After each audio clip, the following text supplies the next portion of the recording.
السلام علیکم ورحمۃ اللہ وبرکاتہ۔ الحمد للہ والصلاة والسلام علی من لا نبی بعد، اما بعد فاعوذ باللہ السمیع العلیم من الشیطان الرجیم من ہمزہ ونفخہ ونفثہ۔ برادران اسلام، نبی علیہ الصلاۃ والسلام کے معوذات کے حوالے سے ہم گفتگو جاری رکھے ہوئے ہیں۔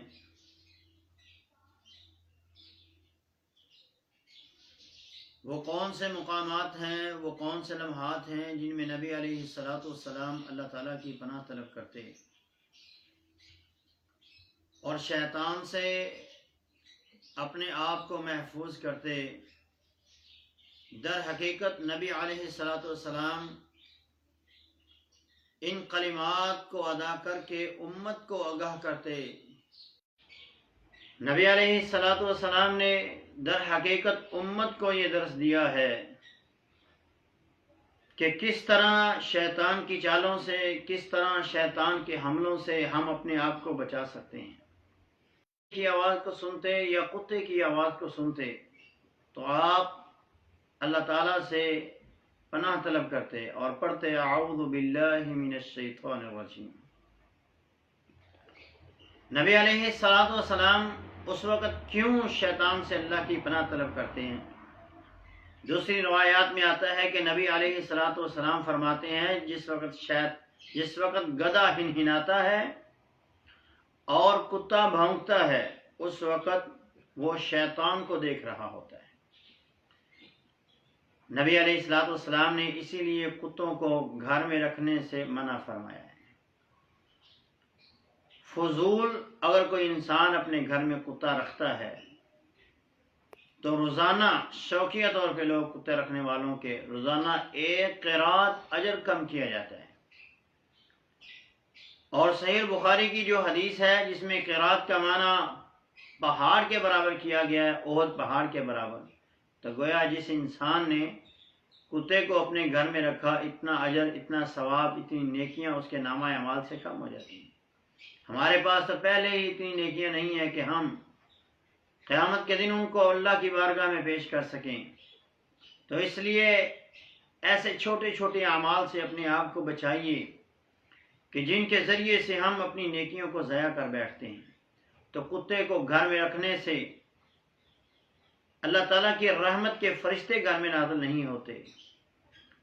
کتا جہاں ہوگا وہاں شیطان آئے گا، کتا بھونکے گا تو اس گھر کے قریب، اس گھر میں شیطان نازل ہوگا۔ اس لیے کتے کو اپنے گھر سے دور رکھیں، گدھے کو اپنے گھر سے دور رکھیں۔ جب یہ دیکھتے ہیں شیطان کو تو یہ آواز دیتے ہیں، چیختے ہیں، چلاتے ہیں۔ تو اس لیے اس وقت نبی علیہ الصلوۃ والسلام نے اعوذ باللہ من الشیطان الرجیم پڑھا۔ اور نبی علیہ الصلوۃ والسلام جب مرغ کی اذان سنتے، مرغ کی آواز سنتے تو نبی علیہ الصلوۃ والسلام پڑھتے لا حول ولا قوت الا باللہ، نیکی کرنے کی طاقت اور گناہ سے پھرنے کی طاقت صرف اللہ تیری طرف سے ہے، تیرے علاوہ نہ میں نیکی کر سکتا ہوں، تیری توفیق کے بغیر نہ میں گناہ سے بچ سکتا ہوں۔ تو یہ نبی علیہ الصلوۃ والسلام کی تعلیمات ہیں۔ اور گدھے کی آواز، قرآن میں گدھے کا اللہ نے ذکر کیا ہے تو اللہ نے فرمایا گدھے کی آواز تمہارے لیے ناپسندیدہ آواز ہے، جیسے گدھا ہنہناتا ہے اس طرح اونچی اونچی آواز میں مت چیخو۔ کیوں؟ ان انکر الاصوات لصوت الحمیر، اللہ کے ہاں سب سے ناپسندیدہ آواز گدھے کی آواز ہے۔ اللہ کو ناپسند جو آواز لگتی ہے وہ گدھے کی آواز ہے۔ اس لیے گدھے کی آواز کی طرح کبھی چیخ کے گفتگو نہیں کرنی، کتے کی طرح اونچی آواز میں چیخ چیخ کے بولنا نہیں ہے۔ یہ آوازیں اللہ کو پسند نہیں، یہ شیطانی آوازیں ہیں، شیطان خوش ہوتا ہے جب۔ تو اس لیے اونچی آواز میں، غصے کے عالم میں چیخ چیخ کے بولنا یہ اللہ کو پسند نہیں ہے، گلے پھاڑ پھاڑ کے بولنا یہ اللہ کو پسند نہیں ہے، اجتناب کرنا چاہیے۔ اور جب کتے اور گدھے کی آواز سنیں تو اعوذ باللہ پڑھیں، کتوں اور گدھوں کو اپنے گھر سے دور رکھیں تاکہ اللہ کے رحمت کے فرشتے ہمارے گھروں میں نازل ہو سکیں۔ اللہ تعالی ہم سب کو شیطان کی چالوں سے محفوظ فرمائے۔ اقول قول هذا استغفر اللہ علی ولکم ولسائر المسلمین. السلام علیکم.